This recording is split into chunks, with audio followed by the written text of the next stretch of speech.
Is amazing. Probably one of my most favorite things, probably the most favorite thing on the grill.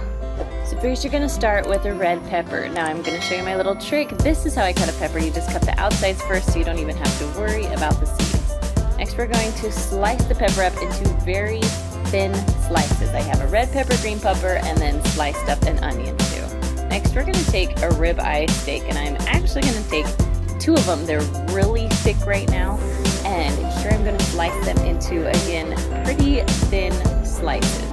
The thinner they are, the faster that they will cook, and I just like to cook my Philly cheesesteaks this way. Now while I'm cooking my Philly cheesesteaks, I'm also going to be grilling up some zucchini, so I'm slicing it pretty thin. Now the trick with zucchini is to try and slice it about the same thickness. That way they'll cook evenly and it'll be a little easier for you. Now it's time to fire up the grill. I'm using my Blackstone grill that I got right off of Amazon. This is my favorite, one of my favorite grills, because it's like a big giant skillet. You can cook all kinds of things. And because it's all seasoned, it makes everything taste so good. Alright, so I'm putting a little bit of olive oil on it, spreading it around so we can get ready to cook the food. First we're going to add the onions and the peppers. Now you can cook them just like this with some salt and pepper, but I have this brown sugar steak rub that I'm going to add onto it just to give it a little bit of kick. You don't have to, you can just do the salt and pepper, but I like to change things up a little bit. Man, I wish you guys could smell this right now. I love the smell of cooked peppers. Alright, then on the other side of the grill, I'm just going to start cooking my zucchini. Now I am going to put a little bit of seasoning on, but I really actually just like salt and pepper. Now I'm just going to add a little bit more olive oil on top of the zucchini. Go ahead and just stir and mix that around until it's really cooked all the way through. Now because I have a lot of zucchini, I'm just going to be kind of stirring and mixing quite often so one side doesn't burn. Then I'm just adding a little bit of salt and pepper onto the vegetables. You just want to cook these until your vegetables are pretty firm still, but cooked through. Alright, once my onions are kind of brown, that's the sign where it's time to pull it off, because I still like a little bit of firm vegetables in my Philly cheesesteak, not soggy vegetables. And my zucchini's done at about the same time, so I'm going to pull that off of the grill too. Now I'm going to oil up the grill a little bit, making it ready for the ribeye that I've cut up into small pieces.